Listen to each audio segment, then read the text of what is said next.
Muito bem-vindo ao Viva Podcast. Chegou aqui agora, já aproveita, já vai lá no naquela barrinha ali embaixo ali do YouTube, já clica para curtir, já compartilha com um amigo, compartilha com a família, com um colega de trabalho. O papo hoje vai ser muito bom, muito bom. Esse podcast ele existe para trazer coisas que vão abençoar a sua vida. Então, já aproveita, já pega aí sua célula, pega na sua célula, coloca lá o link para você abençoar a vida das pessoas da sua célula, pede as pessoas da sua célula para compartilharem, porque eles têm outros canais, eles têm outros grupos de WhatsApp. Compartilha esse vídeo, porque assim, quanto mais você compartilhar, quanto mais você chegar e divulgar, mais o YouTube entende que o nosso conteúdo é um conteúdo relevante e vai abençoar mais vidas. Então, compartilha lá. Não é inscrito no canal? Não, pelo amor de Deus, vai lá, se inscreve no canal, ativa o sininho, porque toda vez que a gente lançar alguma coisa nova, você vai receber a notificação. Então vai lá, se inscreve no canal, curte, compartilha, ativa o sininho e vem com a gente que o papo vai ser muito bom. Eu estou aqui com o pastor Lívio, pastor da nossa igreja, e ele vai estar dando o seu bom dia, boa tarde, boa noite. Depende do horário que a pessoa vai ver, né, pastor? Na verdade aqui a gente não tem muito horário, né? Mas é bom estar aqui de volta no nosso podcast, nosso Viva Podcast. E hoje um papo bem interessante, um pastorzão aqui amigo, eu já conheço há mais de 20 anos. Conheci quando eu pastoreei a igreja de Ricardo de Albuquerque e ele caiu ali também de paraquedas para pastorear a igreja metodista de Ricardo de Albuquerque. Né? O pastor Paulo Velt está conosco aqui hoje. Paulo, seja bem-vindo, querido. Para a gente é uma alegria receber você aqui, participando com a gente. Amém. Para mim também é um prazer, Lívio, Emerson, muito bom estar no meio de amigos e poder estar aqui compartilhando um pouco de tudo que Deus tem feito. E isso é o maior presente que nós temos, né? Poder ver que Deus tem segurado a nossa mão e conduzindo. Espero ser bênção para você e para todos aqueles que estão nos vendo, nos ouvindo aqui. Muito bom. Nosso podcast hoje a gente vai conversar um pouquinho, apesar de ser um pastorzão, mas é um pastorzão que tem uma experiência muito grande na área educacional. Trabalhou muito com jovens, trabalhou muito com capelania estudantil. Então, eu vou aproveitar para explorar um pouquinho, Velt, de você hoje, esse lado, o que a gente fala para essa juventude que está dentro das universidades, que está dentro das escolas, o jovem cristão, a família cristã que fica com medo, às vezes, de ver seu filho ir para a faculdade e se perder nesse processo. Então, a gente quer dar um foco nesse caminhar. Mas eu queria começar pedindo que você se apresente melhor aqui para o pessoal. Conta um pouquinho, rapidamente, a sua história. Você é pastor há quanto tempo? Você se converteu? Como é que foi a sua conversão? Você vem de um lar evangélico? Conta um pouquinho para a gente aí. Ok, vamos lá. Fazer isso de forma breve. Meus pais eram da Congregação Cristã do Brasil. Meu pai era Tomazinho, minha mãe é Miguel Pereira. Minha mãe veio trabalhar aqui no Brasil, no Rio de Janeiro, se conheceram e casaram. Minha infância inicial foi ali em Tomazinho. Muita gente talvez não deva conhecer, ali entre o buraco quente e o gato preto. Fácil demais. Mas onde fica isso? Traduz pra gente. Pois é, traduzindo. Buraco quente, gato preto, Tomazinho, onde é que é isso, cara? Fica mais fácil quando você tá falando de Rio de Janeiro? Rio de Janeiro, perto de Éden, Baixada Fluminense, perto de São Mateus. Muita gente talvez nem venha conhecer de São João, mas se eu falar de Nilópolis, aí muita gente conhece, nem que seja pela Beija-Flor. E foi ali que começou, dali nos mudamos para Engenho de Dentro, não tinha Congregação Cristã do Brasil, meu pai foi para uma congregacional, ali se tornou diácono, presbítero, pastor. Primeira igreja foi em Vieira Fazenda, lá no Jacarezinho, então foi minha primeira experiência e aprendizado, trabalhar com comunidade. Então foi um tempo muito precioso, muitas lições aprendidas ali, que nunca aconteceu nada de ruim, embora depois a gente conhecesse toda a história do local. Dali o meu pai foi pastorear muito longe e nós nos mudamos para Jacarepaguá, era muito mato mesmo na época, lá na freguesia. Não fala assim que tu denuncia a idade, cara. Que isso, rapaz, mas eu então eu já vou até falar logo, eu tenho 66 anos, 35 anos de ministério pastoral. Uau! Ali eu comecei a frequentar a igreja metodista, que a minha tia frequentava, meu pai era longe, sem dinheiro, sem carro, né? Eram 3 conduções até chegar lá, às vezes para voltar à tarde. Então ali eu fui para metodista, me tornei um metodista e com o tempo acabei me tornando um pastor metodista, dos 17 aos 27. Perguntando o que Deus queria, Deus não falava, e uma hora eu resolvi dar um checkmate nele. Já estava numa empresa de informática, estava caminhando a minha área profissional, e Deus diz, larga tudo e vem ser pastor metodista. Então foi assim que a história começou. Eu era casado de 1 ano quando Deus me deu o chamado. Ali Deus falou que era para ser pastor, de dedicação exclusiva, me levantou na empresa. Quando eu saí da empresa eu ganhava 15 salários mínimos, larguei tudo, fui ganhar 1,5 salário com minha primeira nomeação, e assim tudo começou. Não bastasse isso, casado com a Patrícia, né, tivemos a primeira filha, Priscila, e grávida da Simone e da Paula, eu comecei a primeira igreja. As meninas nasceram em 1990, as gêmeas, nós já tínhamos a Priscila, e o salário baixou de 15 salários mínimos para 1,5. Foi assim que a história começou. Coisa boa, né? Coisa boa. Você então tem 3 filhas? 3 filhas. Casadas, solteiras? Maravilhosas. As 3 casadas, a gente cria com todo carinho na igreja, aquele exercício dessa coisa da juventude que é difícil nesse tempo. Vem 3 barbudos, leva uma para Canadá, a outra está hoje na Virgínia, a outra está na Noruega e só voltou para o Rio de Janeiro, que a empresa daqui disse para o cara, para o marido, que não podia continuar lá, que ele tinha que voltar. E aí ele voltou. É bom que nasceu no caso, a 4ª netinha, né? E vão ficar por aqui ao menos até o ano que vem. Depois só Deus sabe o que vai acontecer com eles. Então você tem 4 netos? Hoje eu tenho 3 da Paula e do João, né? Eu fui o primeiro primogênito, varão. Finalmente, com todo respeito, um cuequinha nessa família, né? Cercado de mulher. Só nasce mulher, né? Só nasce mulher. E é o Bernardo, ela hoje está grávida, vem o segundo dela por aí, vai completar 5. E a Simone aqui no Rio de Janeiro com o Daniel, já tem uma filha, a Nina, coisa linda também. Fez 1 aninho esse mês. Então são 6 netos. Isso aí, 5 chegando 6º, em nome de Jesus. Uau, é isso aí. Bacana. Eles estão ficando velhos, eu reconheço isso, gente. Eu aqui garotão, né? E eles estão, Eles tudo envelhecendo, tudo e você garotão. Só Deus aí, renovando a nossa atividade. Pastoreio é uma benção, né? Pastoreio faz isso. Pastor não envelhece, não. Pastor não envelhece, não precisa se aposentar, não precisa descansar. Pastor é uma máquina. Eu sei que daí para cá nós vimos a bênção de Deus, tive a oportunidade de servir em várias igrejas. A igreja metodista ela tem uma característica de ser uma igreja conciliar, né? Tudo se resolve em concílio, a nível local, distrital, regional e geral.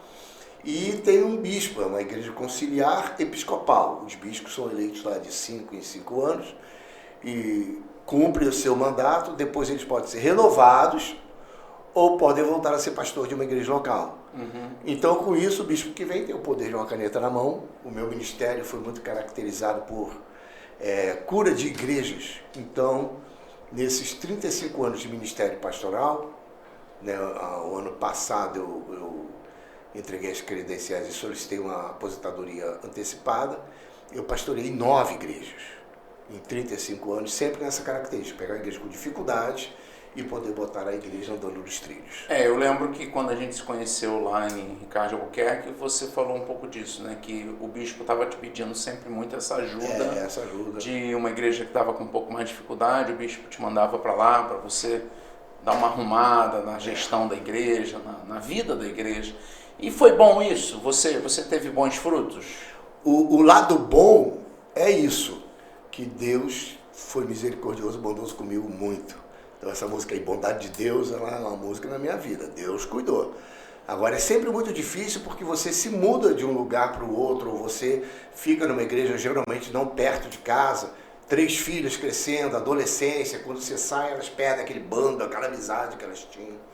Então esse lado foi um lado difícil. Agora, todos os lugares por onde passei, embora tivesse dificuldades, Deus foi muito bom, deu direção, trouxe pessoas dignas de confiança.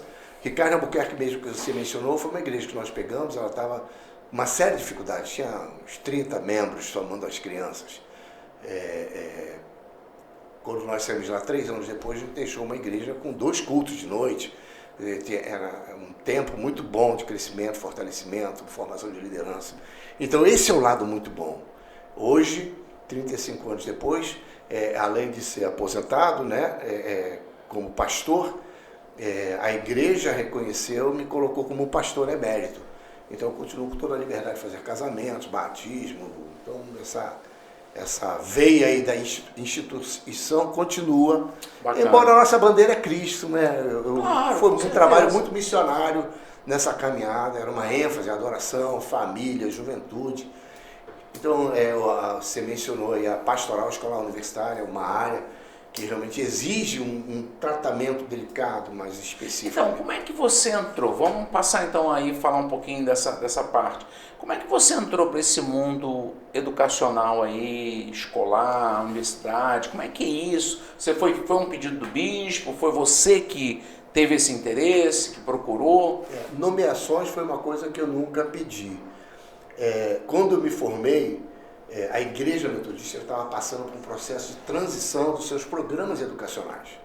Então, o meu curso, que seria de 4 anos para me formar em bacharel pela instituição, ele teve mudanças e no total eu tive o básico de teologia, depois eu fui até para o Betel, estudei um período lá, porque a Igreja Metodista queria concentrar o 3º e 4º ano em São Paulo, que era uma universidade metodista, e lá formar uma visão mais única de linha teológica, de caminhada mais consistente no pensamento metodista.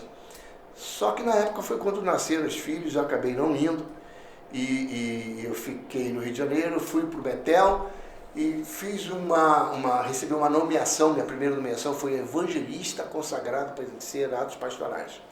O evangelista poderia ser um pastor ou não, eu já tinha o básico de teologia, e aí eu caí nessa área foi quando eu recebi minha primeira nomeação lá em 1990.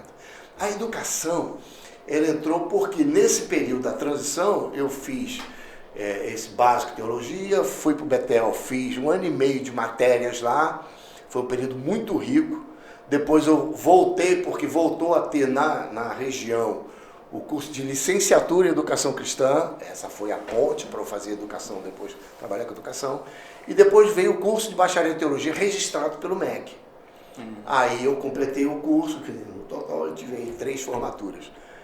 Mas esse processo me ajudou depois nessa frente, porque eu fui não só como pastoral escolar universitária, mas eu cheguei a ser também professor de educação religiosa. Então eu pegava alunos do 5º ano até o final do isso é uma coisa interessante até para as pessoas entenderem. A Igreja Metodista ela tem por tradição algumas escolas, sim, universidades, e quando você diz pastoral educacional é porque você foi designado para ser um capelão na escola da Metodista. Na escola, que ela é cursos de vários... Ali não é uma escola confessional que vai converter ninguém. O pensamento educacional é formar melhores cidadãos com os valores cristãos, no caso metodistas, para o Brasil. Mas é uma escola normal. É uma escola normal. Que ensina as matérias normais do dia a dia. Isso aí. Então, todo tipo de aluno você tem. Então, nos momentos que eu dava aula, inclusive o pessoal do 2º grau, eu tinha alunos de várias religiões. E como professor pastoral, eu dava aula de educação religiosa, eu dava aula de metodismo, cristianismo, espiritismo, hinduísmo. Então, esse conceito de eles se prepararem para respeitar as religiões, onde quer que eles fossem trabalhar ou conviver, era ensinado na educação cristã. É claro que nós tínhamos as ênfases em todo esse programa do calendário cristão. Até por ser uma escola confessional, né? Então, Quaresma, Páscoa, Natal, Dia de Pai, Dia de Mãe, da família, a gente trabalhava fortemente tudo isso com as atividades da instituição. Tinha que ser criativo, mas era muito bacana esse processo. E como é que os alunos reagiam quando chegava você? Você sempre foi um cara muito animado, muito alegre, muito brincalhão. E eu acredito até que eles curtiam muito, mas de repente caía a ficha para eles que você era um pastor. Como é que era Para dar aula de religião. Como é que era esse lidar com isso aí? O uma coisa que facilitava é esse jeitão aqui, né? A boina, o cabelo já foi mais comprido, hoje já não é Já teve cabelo, mas já cabelo tive comprido. cabelo. Ainda tem, viu? Mas já não dá mais a paciência até para ter aquele cabelo grandão. Ajudava muito o linguajar. Nós formamos um grupo de trabalho voltado para a missão, adoração e intercessão de juvenis na Igreja Metodista. Então é o chamado JUMEME, Juvenil Metodista em Missão. Seguiu o modelo do King's Kids, da Jocum. Sim. Então o King's Kids da Jocum, ele pega de várias idades, desde criança até o jovem, adulto, faz parte da equipe. E aquele mês ali, ou antes eram 2 meses, dependendo do lugar, você tinha um tempo de treinamento e um tempo de prática. Depois cada um ia para sua igreja, para sua casa, etc. Nós formamos um trabalho assim com os juvenis, que ele fazia parte desse período de treinamento, depois ele tinha aquele período de prática, e ali eram formados, todo juvenil tinha que ser evangelista corpo a corpo, intercessor. A ideia é que ele levasse isso para a escola, para a vida da família e, acima de tudo, para a igreja. E ali você tinha as várias oficinas, né? Teatro, louvor, pantomimas, coreografias.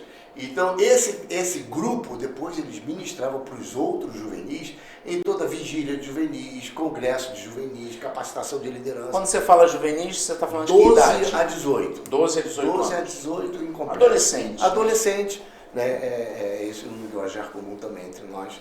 Mas como foi a marca juvenil, ficou esse nome. E então esse grupo me deu essa cancha para conversar com todo tipo de juvenil. Porque filho de juvenil é que nem filho de pastor, não é um cristão todo na essência, nem todo filho de pastor é pastorzinho. E às vezes até revoltado porque sugam os seus pais da família e contra da igreja.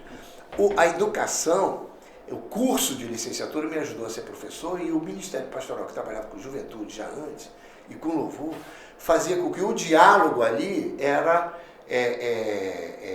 possível, mas tinha que ser pedagógico. Uma das coisas que eu deixava bem claro é que eu não estava ali para converter ninguém, mas eu estava ali para prepará-los para conviver com pessoas de qualquer religião. Então você falou, e quando a pessoa era religião diferente? Eu teve uma menina que ela ficou sentada na mesa e não queria ter aula, porque ela era de uma religião espírita, afrodescendente, e ela falou, não queria. Eu falei, mas eu sou um professor de uma matéria que você vai conviver com pessoas que não são da sua religião, assim como eu. Então você precisa aprender. E a turma toda está aqui para isso. E ela era uma líder, então estava a maior bagunça na sala. E eu estava chegando, e para essa turma, o motivo da professora, eu estava chegando na época da Páscoa. E eu lá, com minha bolsinha de couro virada para o lado, minha boinazinha, o cara de professor que nem você, nem parece professor. Eu falei, mas eu sou professor. E já vou te dizer que eu sou, além de tudo, um pastor. Ele falou, pior ainda, aquela coisa toda. Eu falei, gente, vamos fazer uma coisa? Tá meio tumultuado, vamos ficar todo mundo de pé? Todo mundo de pé. Agora, todo mundo para a parede? Foi todo mundo para a parede. Muito bem, agora, por favor, todos, vocês podem sentar no chão? E eu sentei no chão. Aí foi sentando. Você pode vir para cá para sentar no chão também? Aí a pessoa veio, sentou. Falei, muito bem, então a nossa primeira de aula eu já me apresentei, eu acho que já foi um começo muito quente, mas já perdemos aqui 15, 20 minutos, eu só tenho 25 minutos agora para acabar essa aula. E eu quero dizer para vocês que a Páscoa aconteceu porque um jovem, já de uns 30 anos, um pouco mais, ele pegou um pão. E nós vamos falar da Páscoa. E vem dali o pão e o vinho. Eu não tenho aqui o pão, nem posso servir vinho para vocês, mas eu tenho algo que, se vocês se interessarem, eu posso até falar como é que foi a coisa. Eu abro a bolsa, pego uma barra de chocolate, boto no colo, pego outra barra de chocolate, e aquele chocolate gostoso, né? E aí o olho do pessoal já... Assim, então, ele pegou aquilo, partiu e disse, isso aqui é o meu alimento que sustenta a vida. Vocês querem um pedaço? Aí foi dando, cada um foi pegando um pedaço. Ficou um silêncio. Falei, esse representa a ressurreição de Jesus. Todos vocês hoje têm a sua data de aniversário, que a sociedade colocou como antes de Cristo, depois de Cristo. E aí foi decorrendo a aula. Essa menina passou o ano, me deu um abraço. No outro ano, ela me chamou para fazer o casamento dela. Que legal, né? Então a forma como você caminha na vida é um carinho enorme. Se estiver me assistindo, um beijo aí, né? Casou com o João, é a Marina, uma pessoa maravilhosa.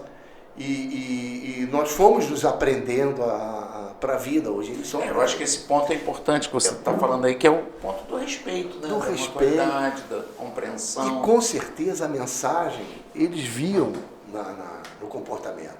Por exemplo, os garotos falavam muito palavrão nas quadras de futebol, jogo, aquela coisa assim. E eu chegava, falei, gente, olha só, vocês são amigos, não vou ficar aqui ofendendo a mãe daquilo, chamando disso, daquilo. Isso aqui é para brincar, quem não quiser brincar vai sair. Aí um lá xingou, falei, não sei o que, não, ó, acabou o jogo. Não acabou o jogo, mas é só ele que está falando palavrão. Ok, então vão vocês em cima dele e fala para ele, ou sai, ou a gente vai te arrebentar aqui. Aí, eu não falei arrebentar, mas ficou entendido. Ou vocês fazem com ele o que for necessário para ele sair daqui, camarada. Não, eu vou parar, pode contar comigo, vamos lá. E o jogo continuou. A relação, ela não é só uma questão de demonstração de poder. Depois eu chamei ele, fui conversar, falar sobre a família dele, o que estava acontecendo. Era um garoto que era deixado lá na escola. Antes de 7 horas, a aula ficava o dia inteiro. Ele era um dos alunos do integral.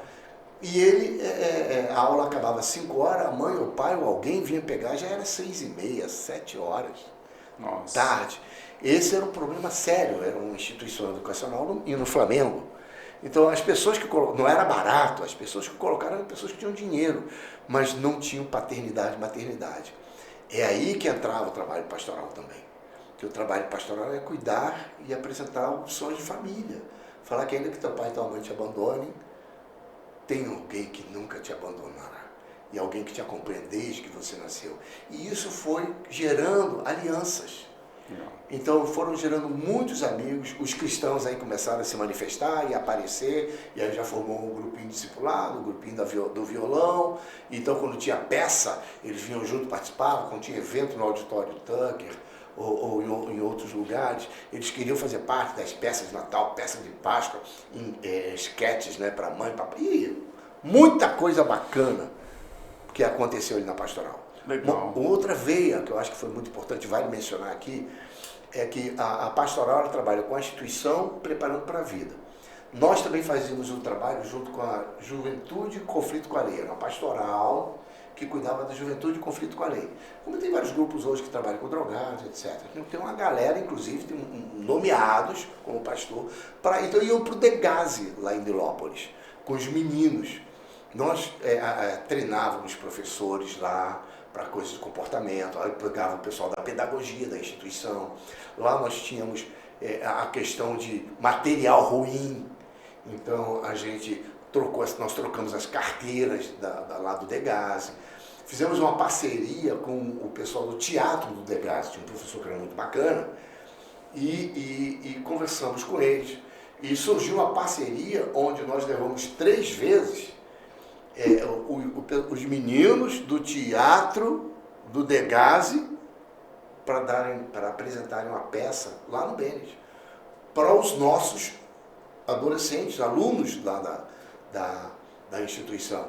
E foi muito bacana, porque depois da peça, geralmente o tema era violência, né, e como é que eles chegaram ali, depois eles sentavam na beira do palco e o pessoal fazia pergunta, antes eles falavam com eles, falavam, olha, a distância de vocês estarem aí, para estarem aqui, presos conosco, é muito pequena, porque são filhos de papai, menininhas que saem da pista e vão lá para o baile e acabam se envolvendo em drogas, viram namoradas dos caras de lá, que são bandidos, que estão armados, eles se fascinam com aquele mundo.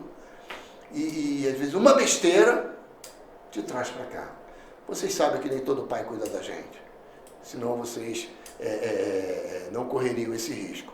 Então o diálogo foi muito assim, e isso é uma ação de pastoral na vida das famílias, além de sepultamentos de avô, de avó que amava, de pai, então começaram muito a chamar. Acaba tendo uma entrada na família como um todo. Sim, né? papel da igreja, né? O papel da igreja é isso aí. Fala para mim aqui, isso foram vários anos. 10. Você trabalhando com essa juventude. Na pastoral foram 10 anos. O que você via como o maior desafio para lidar com esse jovem, com esse adolescente? né? Por exemplo, você está falando de um período aí, que eu estou imaginando aqui, que tenha sido bem esse período de transição, que é um liberalismo tão forte, Sim. essa coisa da sexualidade se tornou muito mais aberta, muitos adolescentes se declarando, por exemplo, bissexual e outras questões, e a questão não é ele se declarar e ter uma escolha ou se ver assim, mas muitos a gente percebe que vai por um modismo, por uma influência. Como é que você viu isso aí na sua caminhada? Então, além dessa questão, nós tivemos também a questão de violência. As meninas do Bennett se juntaram a duas outras meninas de outras duas instituições confessionais, carece de dizer aqui o nome, para pegar uma outra menina que fazia parte de um outro grupo lá, numa certa praça, para bater lá, para a briga. Então, Nossa. até a violência entre meninas que estariam ali, numa instituição voltado a essa mudança de comportamento lá no Flamengo e adjacências. Então, a juventude, ela passava por essas mudanças que estavam acontecendo. Como lidar com isso? Ajudava o pacote de ser uma instituição confessional. Então, nós tínhamos como pastores o argumento para trabalhar com eles, tudo que pode levar a distorcer a caminhada da vida deles. Então, os próprios professores, eles ficavam mais tranquilos, sabendo que uma direção, o projeto pedagógico, ia contra esse tipo de processo. Embora não fosse proselitista, não quisesse converter as pessoas, ele tinha os valores que motivaram a criar aquela instituição como valores que vinham de Deus. Então, a conversa, tinham vários momentos de conscientização, de palestrantes que iam para lá, que falavam de drogas. Então, essa relação, ela discorria no âmbito pedagógico, sempre com a sombra da formação cristã. O formando tanto em segundo grau, quanto nos cursos universitários, a passagem do pré-escolar para o primeiro grau, eles eram sempre celebrados com a pastoral, com a oração. Eram momentos muito lindos. Uma vez por semana tinha a formação, tinha que chegar, fazer fila, cantar o hino nacional, fazer uma oração e liberar uma boa semana para todos, uma bênção para todos. Então, essa convivência ajudava o ambiente a saber que eles tinham alguém ou um lugar onde eles podiam sentar e conversar. Era muito interessante ver, principalmente nos primeiros anos, aquela galerinha que tinha saído do pré-escolar, na hora do recreio, se reunia na pastoral. E aí a gente pegava o violão, contava histórias bíblicas, cantavam as músicas e servia um lanche para eles, tinha sempre um biscoitinho amanteigado, um café, porque era um momento também de conversar, de brincar e semear. Esse foi era o grande papel com eles de semear. A gente carregava esse estigma das questões difíceis da juventude, e aí não tem jeito, Lívio. Oração. Então, todo começo de ano a gente fazia uma oração pelo circuito de todo lugar do Bennett, de todas as salas de Bennett. Ungia aquele lugar, a gente clamava a direção à presença de Deus. A gente pedia para repreender a entrada de demônios ali. A gente pedia que as pessoas que chegassem naquele lugar, o Espírito Santo estivesse trabalhando para ter uma experiência com Deus. Muito bom. E vimos Deus agir nisso. Eu acho que isso aí você está tocando um ponto muito importante, porque a gente está falando de questões muito espirituais, né? Sim. Questões espirituais. E a juventude tem sido vilipendiada bombardeada de forma intensa, né? E eu acho que você tocou em dois pontos aí que eu penso, né, como pastor de igreja local, na minha vivência, eu vejo isso, mas eu acho que quem está dentro de uma escola, dentro de uma faculdade, vai ver isso ainda mais forte, é a questão do diálogo e a questão dessa dependência de Deus na oração para trazer esse jovem, para tratar o coração dele, porque a própria idade, o próprio juvenil, o adolescente, é uma idade da rebeldia, da resposta, para poder achar que está defendendo o seu lugar Então, para ganhar esse coração, é muita conversa, muito diálogo, um espaço seguro para ele falar. Saber dar razão, saber pedir perdão quando alguma coisa sai do controle, que às vezes é possível. Né? Não só o juvenil, nós vimos isso também na formação de vários cursos universitários, onde na formatura, na abertura, né, era aberto ali aquele momento e entrava com a palavra da pastoral. Então era uma mensagem bíblico-cristã, de direção, de reverência àquilo que Deus mostrou para os alunos ali naquele lugar. Cantávamos sempre uma música. E mesmo, seja no universitário, ou junto com a galera lá do Degásio, dos meninos que estavam no processo de ressocialização, que essa seria a intenção do Degásio e de outras instituições parceiras, 80% desviados do Evangelho. Uau. Então,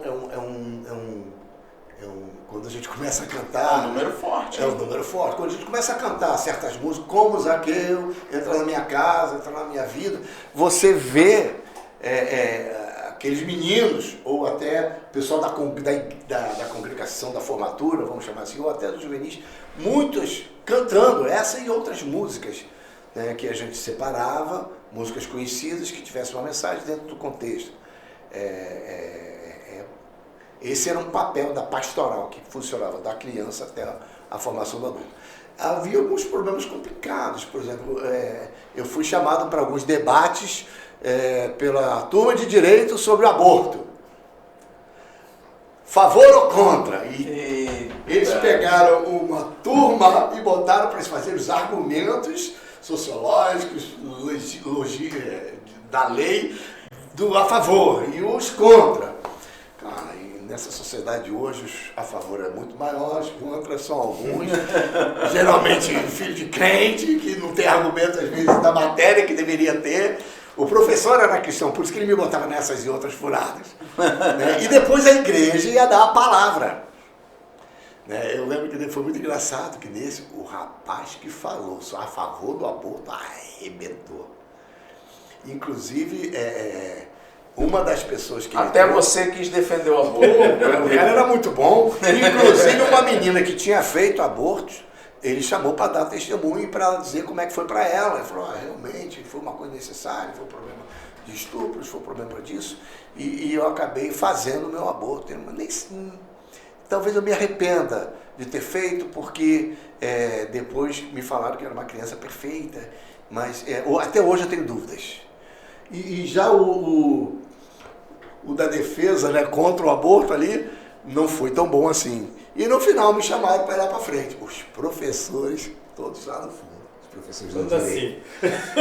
Assim mesmo, aquele braço cruzado. Quero ver o que você vai falar. Quero ver. Eu fiz aquele protocolo, né, de cumprimentar todo mundo. Falei, olha só, vocês professores aí, deu no curso, eu gostaria que vocês estivessem aqui do meu lado, tá? Para me ajudar, para não apanhar aqui no final do que eu vou falar. Aí depois eu virei para o rapaz que fez uma defesa excelente a favor do aborto e elogiei ele, né? Falei, cara, eu vou dizer até uma coisa para você, você deveria estar do lado de cá, porque eu ficaria muito mais tranquilo de falar depois que você falasse o que você iria falar contra o aborto. Por que eu quero dizer isso? Aí nós aqui formamos pessoas para a vida, para defender e servir aqueles que muitas vezes no direito não têm direito à sua voz. Não é esse o papel do direito? Defender o direito daqueles que não têm a sua voz. Estabelecer que a justiça seja feita. A questão hoje não é se uma mulher que cresceu, e pode até, lamento, me condoo com a menina, elogiei a coragem dela, né, de ter declarado o que ela fez, quem vai defender a voz dessa criança? Porque não tem menor condição de se defender. Ela vai simplesmente ser colocada para fora. E aí nós fomos naquela conversa defendendo esses argumentos, que Deus é um Deus da vida. E o que vai... Hoje, se nós formos ver, aí o estudo ajuda, né? Exemplo de pessoas que foram frutos de aborto e que contribuíram com a história... Aborto não, de estupro. De estupro, Isso, fruto de estupro, perdão. E que se formaram grandes legistas, grandes presidentes, grandes médicos que trouxeram líderes. E aí você fui citando alguns, como o tema era esse, já busquei alguns desses. E falei, hoje nossa sociedade seria mais pobre intelectualmente pela ausência desses homens. Certas nações devem hoje a sua independência por causa desses homens. Então, nós precisamos realmente repensar essa nossa caminhada. A Bíblia diz que Deus é o Senhor da vida. Hoje, quantas pessoas querem ter e Deus diz não? E às vezes uma pessoa que não esperava fica grávida de uma criança que pode ser um grande presente. Talvez até aqui hoje, vocês não conheçam, mas podem ter colegas aqui que hoje estão vivos porque alguém teve a coragem de dizer, eu vou ter esse bebê. Então hoje, que Deus nos abençoe, e foi assim, terminou, galera de pé, batendo palma, foi muito bacana. Então teve um outro ponto. E isso só é possível se estiver presente nesse Uma ambiente. pastoral que represente os princípios do Evangelho. Eu não vou entrar nos detalhes agora, mas, por exemplo, eu fui num fato histórico sobre o nazismo. E depois de fazerem a exposição, terminou, foi um judeu, deu a palavra, foi um outro historiador, deu uma palavra, arrebentaram com a igreja, porque, eu vou falar da minha, a igreja metodista teve uma oportunidade de se falar, denunciar, e ela fechou a boca diante da força de Hitler até que ele chegasse à força que ele tem. A nossa igreja se calou. O que o senhor, como pastor da igreja metodista, como capelão da nossa, tem a falar sobre isso? Crucifica! Então, assim, Deus deu sabedoria Legal. e fazer pensar, né, os contextos históricos onde coisas, a gente se cala. Trouxe aquilo para os dias de hoje, quando vocês se calam, e eu espero que vocês não cometam o mesmo erro que a igreja. E aí você assume o meia-culpa, fala que tem uma história diferente, tem outros exemplos, além do exemplo daquela história, quantos cristãos e metodistas se empenharam para que a nação pudesse ter uma condição melhor de educação, de saúde. E dei o exemplo, lembro dessa época, né, tinha falecido Ayrton Senna, e eu falei, o lugar para onde levaram ele para os primeiros exames ali foi um hospital metodista de traumatologia. Então ele foi para lá para ver se tinha alguma chance, mas já chegou falecido.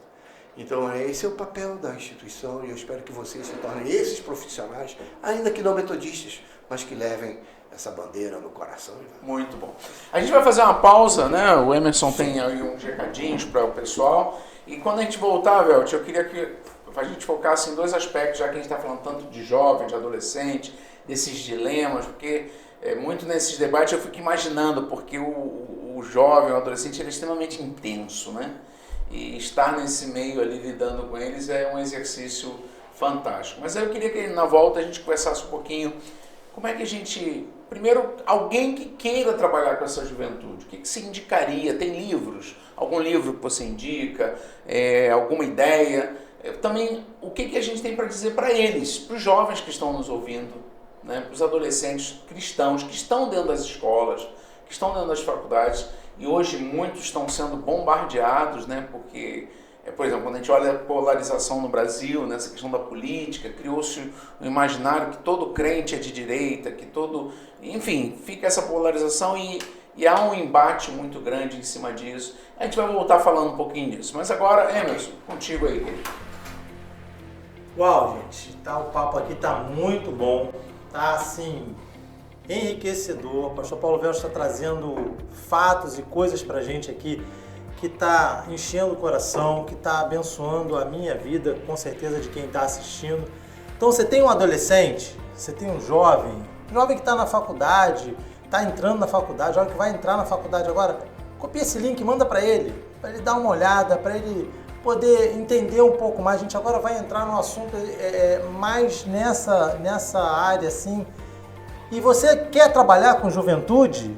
Até aqui na Igreja Viva, quer trabalhar com a juventude? Então, assiste agora essa parte, curte aí, compartilha. A gente precisa do seu joinha, do seu like, porque esse compartilhar de vocês, esse like de vocês, ele vai trazer o algoritmo, o YouTube, entendendo que o nosso assunto é relevante. A nossa intenção aqui, eu aprendi no último podcast essa palavra, né? Intencionalidade.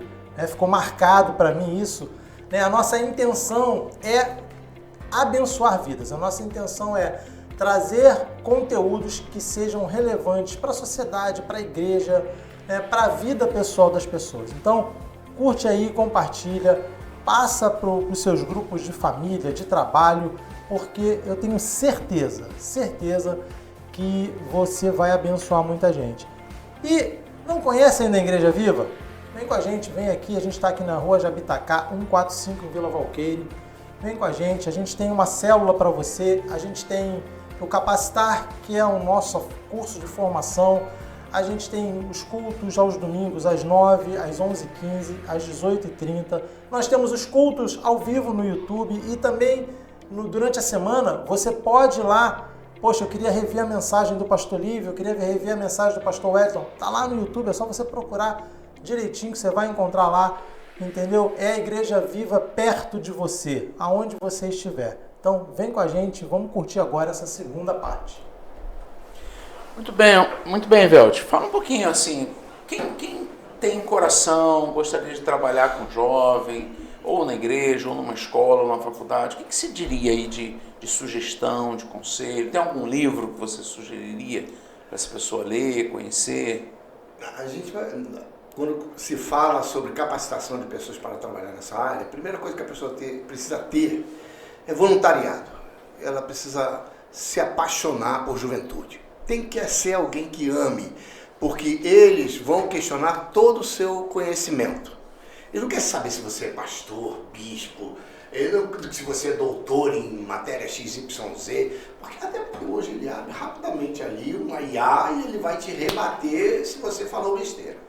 Então nós precisamos ter essa empatia. Então isso eles vão perceber se o seu amor é verdadeiro.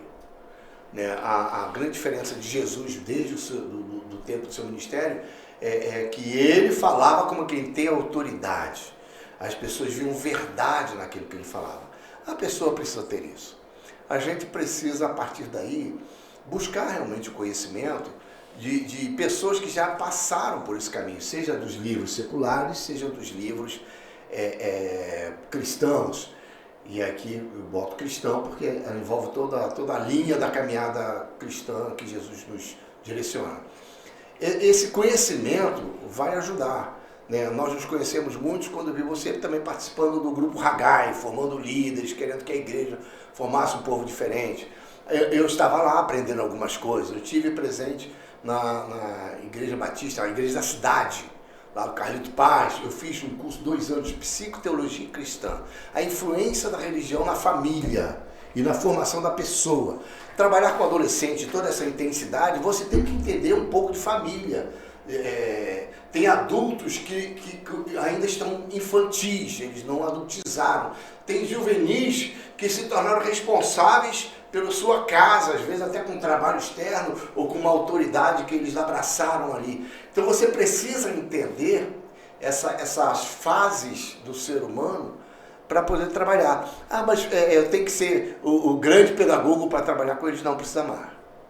Amar, não ser o juiz, e eles percebem se você é ou não.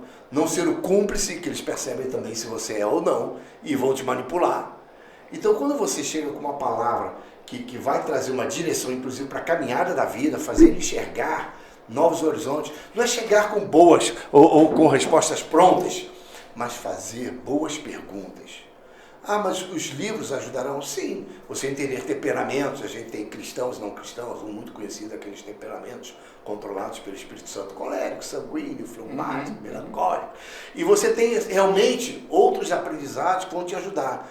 Eu fiz 2 cursos que me ajudaram bastante nessa caminhada a fazer um acompanhamento, não só na igreja, ou a formação de liderança da igreja, que é um time de alta performance, mas a conversar com pastores, missionários em crise. Eu ali também era uma pastoral dos seminaristas. Então, até quando eles tinham crises, eles tinham na pastoral um lugar de apoio. Eu estava perto ali do lado do gabinete episcopal, que às vezes as conversas de pastores não saíam das entendidas ou resolvidas em paz, às vezes eram conversas difíceis, e tinham na pastoral esse jeitão meu de boina, e eu era meio fora da curva na igreja metodista, mas ajudava nas conversas. E aí valeu um curso de coach, que ajuda a organizar a vida, então ajudou bastante. Não esse coach meio neopentecostal, vamos lá, você é vencedor, você é cabeça, não é calma. Não é isso. mas é de entender a situação onde você está, de entender a relação com as pessoas, de entender, as coisas não são simples na vida do ser humano, certo e errado, elas são complexas, é o que eu penso, o que o outro pensa e como podemos fazer acordos, como caminhar. Fiz também um outro coach que ele era corporativo empresarial, para gestão de gerentes de alta performance, pessoal leonino. E uma liderança de igreja, são um pouco leoninos, cada um quer fazer o seu chamado, o seu ministério, eu não sei o que, a juventude quer o som, quer investir. Não, nós vamos investir na administração, nós vamos investir na educação, na questão social. Você tem como fazer essa gestão e trazer a presença de Deus para a pessoa. Você pode ler Carl Roger, você pode ler outros que têm excelentes livros sobre como tornar-se pessoa, como entender as mudanças, entender os conflitos. Né? Você pode até estudar Freud e ele percebeu que quem batia com a cabeça ficava com dor de cabeça, quem quebrava uma perna ficava com dor na perna, está com problema de estômago, está ali. Mas sofre, tem aquele ferimento, mas tem pessoas que têm sofrimentos, fruto de uma traição, fruto de um abandono, de uma frustração na família, no emprego, uma situação do clima que aconteceu. Onde dói a alma? Como curar essa alma? Como a pessoa que se fechou, se blindou, pode se curar? E aí ele vem com a fala de que a conversa cura. Né? E Jesus conversava com a mulher samaritana, Jesus conversava com os leprosos, Jesus conversava com os discriminados, o estrangeiro, e uma conversa que levava para o Pai. Olha só, eu vim aqui para tratar dos filhos do meu pai. Ele falou, mas os cachorrinhos também comem das migalhas que caem da mesa. Eu sei, basta uma palavra tua. Ele falou, uau! E aí Jesus vem com a cura, porque havia reconhecimento das suas falibilidades e de onde vinha a presença. Um bom líder não pode esquecer de onde vem a direção correta. E outra coisa, cada pessoa só existe porque Deus botou um sopro de vida. O Espírito de Deus está ali naquela pessoa. Ela precisa descobrir isso. Então, quando ela reconhece isso, e isso não precisa de uma formação ou de livros, precisa de Deus na vida do aconselhador, né? Você precisa levar a pessoa a entender que tem alguém que a ama, que a formou, que ela é preciosa aos olhos de Deus, é uma menina dos olhos de Deus que precisa encontrar o Deus da menina. E aí você vai conversando, dando esperança, você vai trazendo para ela uma força que ela não imaginou que ela tivesse. Ela repensa conceitos que ela definiu que são sofismas. E Jesus veio para anular todo tipo de sofisma. Toda mentira dita como se fosse verdade. E aí, querido, entre aspas, né, a mágica acontece. A presença de Deus se manifesta. E uma sabedoria que não é humana se manifesta. Você diria que esse seria um conselho para os pais também? Porque tem muito pai com dificuldade de lidar, de compartilhar, de ouvir, de conversar com seus filhos, né? Pais, e eu até entro na nossa categoria aqui, de pastores e pastoras também. Né? Eu falei do genro João, e ele mesmo confessou, eu tenho dificuldade quando criança vem perto de mim, quando me abraça. Tem pais que tem isso. Não passa o ano inteiro sem dizer um eu te amo para o filho. É algo que faz muita falta e é um presente. E é um presente que vai desafiar a cada um de nós a buscarmos essa direção. Eu trabalhei 10 anos só com um adolescente. Daqui a pouco eu vou falar sobre a questão política. E o adolescente, ele por muito tempo foi chamado de aborrecente. No meio metodista, não sei aqui. Batista também. Que isso? Nunca pensei. Então nós usamos até o nome juvenil para que isso fosse uma forma de mudar também no mindset do membro da igreja, dos líderes da igreja, de donos de igreja. E quando ele começa a olhar o adolescente como uma potência que eles são, meu amigo, é uma coisa impressionante.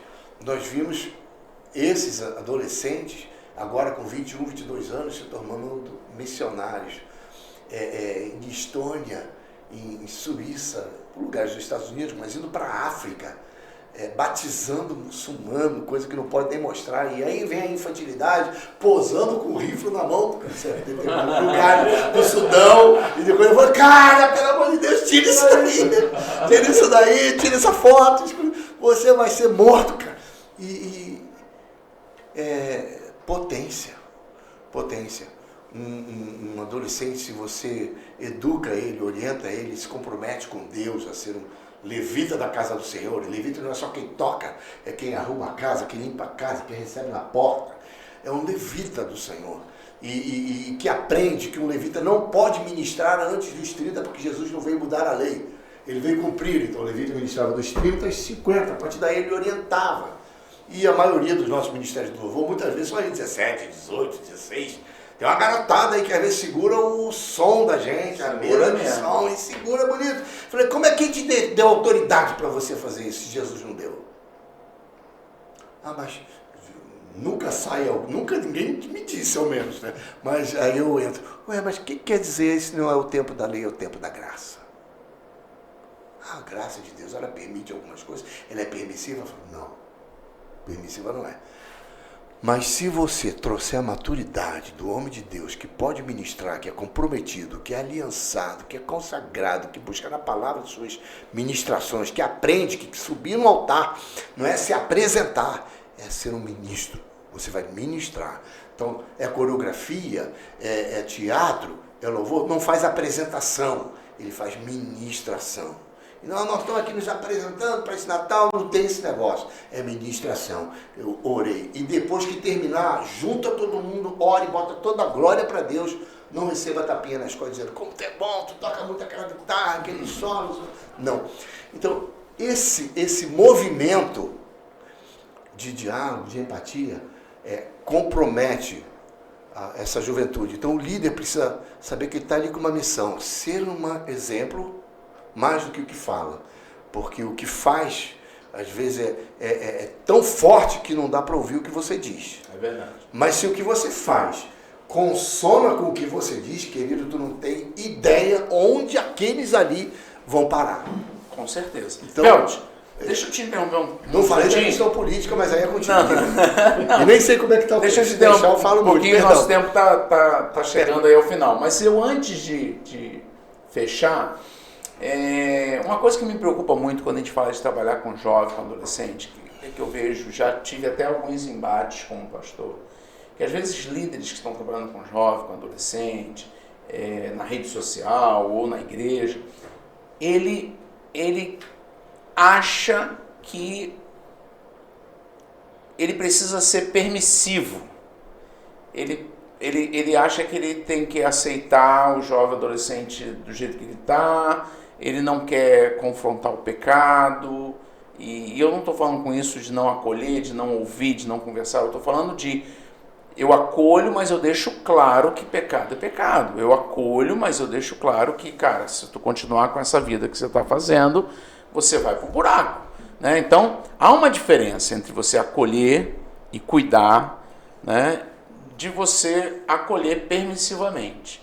Como é que você vê isso aí? O que você falaria para esse líder, esse jovem? Obrigado pela pergunta. Na verdade, ela já vem até com algo embutido nela que é de muita sabedoria. A igreja, ela é desse jeito, venha como estás. O chamado de Deus é assim, venha como estás. O que você faz a partir daí é apontar um caminho para seguir. E o caminho, ele não aceita essa conivência com o pecado. Isso precisa ser feito em amor? Sim. A exortação, o apóstolo Paulo vem dizer, ele é feito em amor. Nós precisamos ter a percepção clara que isso é discipulado. Discipulados são mestres. Mestres, queira ou não queira, com patente ou sem patente, ele tem que andar na frente para que o outro veja, né? O bom discípulo era aquele que andava e que ao final do dia estava sujo das pegadas do mestre. Levá-los a seguir pegadas. O filósofo Nietzsche tem duas frases que eu não achei numa referência dizendo que foi ele quem disse, mas os estudos dele mencionavam muitas coisas assim, que é Friedrich Nietzsche. não gosto de muita coisa que ele falou, mas tem duas frases que mexem comigo. Diz assim, somos capazes de fazer qualquer coisa. Então, qualquer líder, qualquer pastor, qualquer criança, juvenil, adulto, idoso, é capaz de fazer qualquer coisa. Uma outra verdade que ele fala é que nada acontece sem motivo, mas tudo tem um preço. Então, se você for conivente com alguém fazendo as coisas erradas, ele vai pagar um preço. E a Bíblia nos ensina no texto profético que se você não alertar alguém que o caminho dele é um caminho de pecado e de morte, e se ele morrer, você não alertou, o sangue dele vai ser colocado sobre a sua vida. Você também paga um preço. Você também paga um preço junto. Então é importante que sejamos luz. A luz não é para ficar debaixo da mesa, ela tem que ficar aqui, que ilumina todos. Então, dentro dessa caminhada, acolher, mas direcionar é essencial. E, acima de tudo, ser um exemplo. A vida fala. A vida fala nessa caminhada. Quando nós conseguimos amar o nosso aconselhando e abraçar, não importa a lepra do pecado que ele possa estar vestindo, às vezes está até ali cheirosinho, e não se aproveitar dele, não usufruir dele. Quando fazemos isso, independente de nós termos a patente pastoral, isso é para todos somos sacerdotes, fazemos parte de um sacerdócio real. E não podemos esquecer que a noiva é do noivo. Tudo que fazemos. É o noivo, né? É o noivo. Nós vamos prestar conta para o noivo. Vai ter o dia das contas, onde tudo que não foi confessado e arrependido, ou arrependido e confessado, e mudado de caminho, vai estar lá no grande telão. Jesus! Vamos saber. Uma outra coisa importante para falar nessa pergunta. A liderança de uma igreja, ela precisa caminhar unida. Quando o altar está unido, e aí esteja você na frente ou não, seja ali o ministério de louvor, tem que estar alinhado com a palavra que vai ser ministrada. Sim. Mas seja você de administração, tesouraria, né, ou decisões, ou propostas administrativas, seja de ação social, evangelização, qual for a sua área, precisamos estar alinhados, entender que Deus chamou pessoas, colocou pessoas, foram reconhecidas e ordenadas e oradas para exercer um ministério naquele tempo. Esse povo precisa caminhar unido. Você pode ter propostas de todo jeito, mas seja ali com a liderança um encaminhamento, ou que vá para um concílio, uma reunião da congregação e tem uma direção, querido, vamos lá naquela direção. Se lá na frente não estiver dando frutos, a gente volta e vai para uma outra direção, proposta antiga ou nova, mas unidos sempre. Por isso, caminhar unidos, ter tempo de comunhão, comunhão, alegria, tempo de lazer, mas tempo de uma intimidade espiritual. Restaurar uma máxima que a igreja precisa ter. A igreja precisa ser um lugar de membros confiáveis. Sim. É muito comum a gente conversar com alguém e dizer, eu estou com um problema, vou conversar com quem? Eu vou falar com aquele líder, com aquela pessoa, depois a igreja toda está sabendo. Eu não vou confiar. Então a igreja precisa ser um lugar onde vejamos homens e mulheres confiáveis. E precisamos aprender também a ser confiável. Às vezes a pessoa reclama que não tem ninguém para ela conversar. Eu falei, mas quem é que vai conversar com você sobre os seus problemas? Até porque tem, às vezes, essa postura que não tem ninguém que confiar, porque, na verdade, a pessoa não quer também se submeter, né? Sim. Você foi pastor ativo aí 35 anos, quantas vezes você disse não para alguém e aí você parou de prestar por causa desse não? Até dizer o não, você era maravilhoso. Né? Garanto que você já viveu isso, porque eu não sou o único que vive isso. Não, tem gente que bateu na mesa. Enquanto você apoiou, aceitou, ajudou, orientou, você era uma benção. O dia que você disse não, o dia que você disse que ele não ia mais poder ocupar aquela função, o dia que você mudou algo, o dia que você tomou uma decisão, que às vezes a sua decisão ela vem até de uma situação macro, porque você está vendo todo de coisas que muita gente não sabe que você sabe. No seu nível de liderança, e aí, porque você tomou essa decisão, você não serve mais. É um problema que nunca vai deixar de existir no ser humano. Essa fogueira das vaidades que abraça os egos de pessoas geralmente doentes, que aprenderam a não confiar porque sofreram lá atrás. Aí é uma postura que ela botou como uma blindagem para a sua vida. E ela vai precisar ser curada. Em alguns casos é espiritual, Outros casos até precisa buscar um profissional. Emocional mesmo, né? Ferida na alma. Ferida na alma que gera comportamento. A mente é muito poderosa. Até quando você toma o remédio certo, mas a mente diz que não quer tomar remédio, não vai dar jeito, não vai fazer efeito. Então, as coisas precisam caminhar. A gente deve procurar um médico, buscar a oração, mas entender qual é o caminhar. Igreja não é um céu na terra, mas ela precisa ser o farol para o céu. Sim. E isso depende de cada um de nós. E aí vale tanto para a juventude quanto para infantil ou idoso, casais novos, aqueles que já passaram por experiências. Nós sofremos muito depois dessa pandemia e essa caminhada bilateral que o Brasil tomou na política.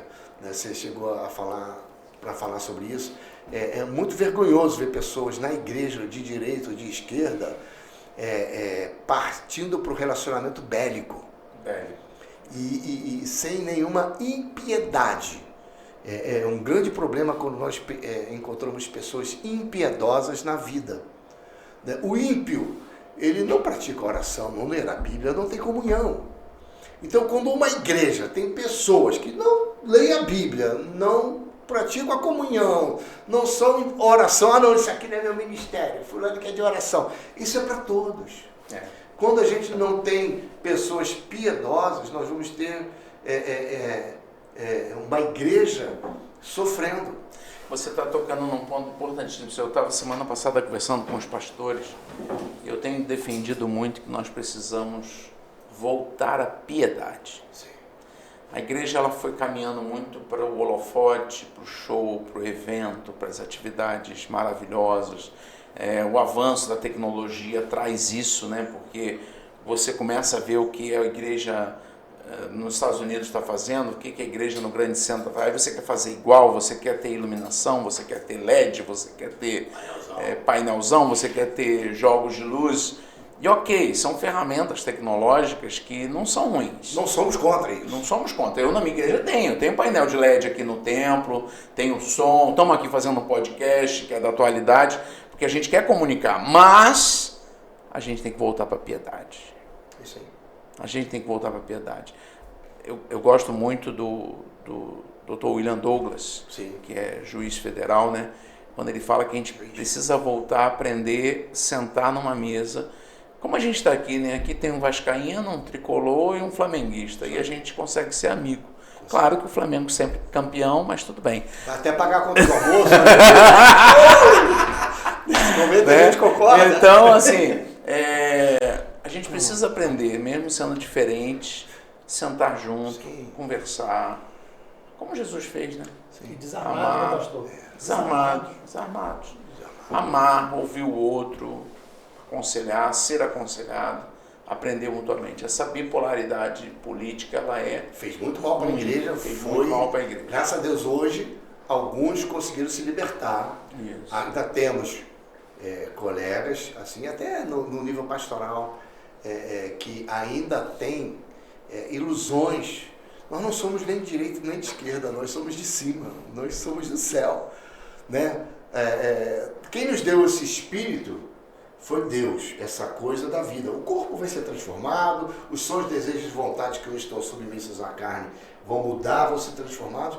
Agora, o espírito volta para o Pai. O cristão verdadeiro, ele tem uma expectativa do céu. E a expectativa do céu faz ele vivenciar aqui algo diferenciado e de experiências, de intimidade com Deus. Parar para ouvir. Eu gosto muito de um versículo que é Deuteronômio 13:4. Deuteronômio 13:4, ele fala que você deve andar após o Senhor, porque Ele é o seu Senhor. E diz lá depois, o vosso Deus, outra coisa. Então você deve seguir os seus mandamentos, você tem que ouvir a sua voz. Muitas pessoas saem da igreja porque não ouvem a voz de Deus. Aí o problema do pastor, o problema do ministério, uma situação no culto, uma confusão com o irmão, vai fazer ela sair do culto, vai sair do lugar onde ela pode ter o lugar da adoração a Deus, e não leva isso para casa, que por mais que diga que vai ser um crente em casa, A pessoa em casa vai abraçar uma série de outras influências que nós somos hoje muito bombardeados. E ele diz outras duas, a ele você vai reverenciar, amar, amar no sentido de bem neotestamentário, né? Que isso é desde o Antigo até o Novo, morrer para Deus, é servir, amar, reverenciar, honrar, mas morrer. Amar tem essa expectativa. Para que Cristo vive em você, alguma coisa tem que morrer, você tem que largar alguma coisa. Por último, ele diz assim, a ele vos achegareis. Essa parte do Deuteronômio 13:4. Ouvir a voz de Deus. Não pare de ouvir. E a ele vos achegareis. Você pode chegar com clamor, com pedidos, com oração. Ele recebe. Mas para ouvir a resposta. Se achegue a ele. Para fazer um tempo de jejum, um tempo de consagração. Eu lembro que um grupo de jovens estava um livro de jovens chegou para um homem muito bem rei, né? Como nós queremos começar um jejum, nós queremos um jejum bíblico, nós queremos fazer um jejum. Aí eu lembro que é mesmo, o que a gente deve fazer naquele dia que a gente vai fazer jejum? Eu falei, você ora, você ouve o seu Deus, mas começa devagar. Começa um jejum assim de 3 dias. 3 dias, começar devagar, como é que é isso? Né? Eu cheguei a fazer alguns jejuns de 5 dias. Gente, alguma coisa muda, uma sensibilidade de Deus muda. Questões de respostas que você não tem desesperado, questões pastorais desesperadas. Aquela coisa bem de você chegar no altar e falar, Deus me ajuda, eu não sei o que fazer. E você vê um mundo desabando em cima de você, falta de resposta, você com o coração fala. E quando você caminha, eu lembro que teve um que eu estava lá sozinho, esse foi sozinho, São Pedro da Aldeia, e eu saí de manhã, já era tipo quarta, quinta-feira, comecei na segunda, e eu não tinha uma resposta. Falei, Deus, eu preciso de uma resposta. Eu saí para andar, e fui falando. São Pedro estava sendo recuperado, a lagoa ali estava sendo, passava na beirada, aquela água clarinha, peixinho, cheguei a ver uma tartaruga. E eu olhei, Deus, eu vejo tudo, mas eu não quero a criação, eu quero que tu fale comigo. E foi ele, quando eu me vi, eu estava perdido. Eu não tinha nem ideia onde é que eu estava, meus referências altos tinham sumido. Eu falei, Deus, agora me ajuda a voltar para casa. Eu não sei nem onde é que eu estava, era uma casa de um desconhecido, numa rua que eu não sabia o nome. E a gente vai no Waze, larga o celular e fica assim, sabe? Mas Deus tranquiliza o coração. Deus é fiel. Sempre. Deus é fiel. Entra em intimidade, sabe? João 13:13. Quem dizeis vós que eu sou? Mestre e Senhor? Mestre tem discípulos. Senhor tem servos. Aprenda a ser servo. João 15:15 diz, eu não quero te chamar de servo. O servo não sabe o que faz o seu Senhor. Eu quero te chamar amigo. Porque o que eu recebi do Pai eu vou te dar a conhecer. Deus quer amigos para que venha falar. Chamou Abraão de amigo. Moisés via Deus face a face. Uns caras que tinham erros, que fizeram besteiras, que mentiram. Todos podemos ter intimidade. A igreja precisa voltar ao tempo da intimidade. Intimidade com Deus. Conhecer o que Deus quer. Tem um versículo que há muita confusão, né? Mateus 16:19. Na versão... eu sei que vocês também mudaram, que de vez em quando eu assisto o culto de vocês mudaram a versão de vocês. A quem vê a versão corrigida, lá nesse versículo vai dizer, tudo que ligares na terra será ligado no céu. E parece que a gente vira crente e se torna dono do céu. E a gente manda no céu, se 2 orarem vai acontecer. Aí você vê a edição revisada, a ARA terá sido ligado no céu. Tudo que ligares na terra terá sido. Deus ligou e você recebeu uma revelação. Você vai para a NVI, terá sido ligado no céu. Você precisa entender o que Deus está ligando. Você vai para a NAA, terá sido ligado no céu. Se você for para o original, você vai ver que Deus tem um projeto. Começa lá. Começa lá. Começa lá, de lá para cá, não é daqui para lá. Né? Então, mais do que amigo, só para terminar essa parte de intimidade, né? Discípulo que aprende a ser servo se torna amigo. João 20:17. Jesus morreu, ressuscitou, aparece para aquela mulher. E ela diz assim, você morreu, eu sofri, agora eu vou te agarrar, não vou deixar você sair, se você morrer eu morro. Ela ali desesperada, eu falei, Maria, não me detens. Não adianta. Eu ainda não fui para o meu pai, mas vai ter com meus irmãos, gente, é família. E diz eles que eu vou para junto do meu pai, o vosso pai, é família, é o que nós precisamos ser, família gerada por Deus. E ele termina dizendo assim, para o meu Deus, o vosso Deus. Querido, quem tem Deus é o adorador, quando o adorador tem Deus. A gente não pode perder, então, essa intimidade, lá no céu, querido, eu não quero saber se lá para ser discípulo, para ser mestre, lá é para ser adorador. Muito menos direito à esquerda. Muito menos direito à esquerda. Então, eu creio que é por aí. A gente precisa viver isso. A gente concluindo, né? Você está falando aí, eu estou pensando aqui em duas coisas que eu gosto muito de pontuar e de vez em quando nas pregações eu falo, né? Uma é de que tudo isso acontece pela graça de Deus, porque o meu pecado, o seu pecado não surpreende a Deus. Não. Ele já sabia dele, tanto que ele mandou Jesus morrer na cruz, né? Então, assim, não com isso que eu vou viver uma vida de pecado, mas eu não posso ter medo de me achegar a Deus por causa das minhas fraquezas, das minhas falhas. Deus sabe, Deus vê, Ele está pronto a tratar, a corrigir, perdoar. E outra coisa que eu gosto muito, né, apesar de que às vezes é usado tão banalmente e acaba se perdendo valor, mas eu gosto muito daquela figura, né? Você quer que as pessoas estejam unidas como uma família, como uma igreja, como a sua própria família, seu casamento? Vamos todo mundo se aproximar de Deus. Se todo mundo estiver pertinho de Deus, vai estar todo mundo perto um do outro, né? Nos encontros de casais tem uma figura que é muito falada, eu já usei ela algumas vezes, que às vezes nós estamos num relacionamento áspero, ácido com o nosso cônjuge, mas se tem algo que nós precisamos fazer é abraçar o nosso espinheiro. Zaqueu subiu no sicômoro e aquele negócio tinha espinho. Tinha espinho. Tinha. Mas ele queria ver Jesus. E vai ouvir a voz de Jesus dizendo, vem, eu quero estar na sua casa. Então isso é algo que a gente precisa viver em família. Igreja e família tem espinhos. Mantenha a sua posição com Deus. É uma oportunidade. Deus fez você nascer nessa família. Deus te colocou nessa igreja. Prepare-se para tudo. Mas seja um instrumento de mudança, de reflexão, de cura. E as coisas vão acontecer desse jeitinho mesmo. Muito bom. Estamos chegando ao final de mais um Viva Podcast. Velt, muito obrigado. O prazer foi meu. Muito obrigado pela sua meu. presença. Muito bom te ouvir, né? Ouvir sua experiência, essa alegria que você tem. E, cara, tu me inspirou, hein? 35 anos de ministério, já aposentado. Para mim só falta 5. Acho que eu vou nesse caminho aí também. Eu passei no ano passado coisa que eu não podia fazer, e a esposa foi sozinha, não foi legal para ela, e foi para os Estados Unidos, depois ela foi para o Canadá, ficou 3 meses, que ia nascer a segunda neném lá da Paula do João, e quando ela voltou, ela estava muito estressada por uma série de motivos. O ano passado nós fomos, e aí nasceu o 3º bebê lá, e a gente pôde dar um suporte para a Priscila que a gente não tinha feito juntos antes. E foi completamente diferente. Nós temos um compromisso com a nossa casa. E o fato de estar aposentado não vai fazer com que você perca as suas patentes.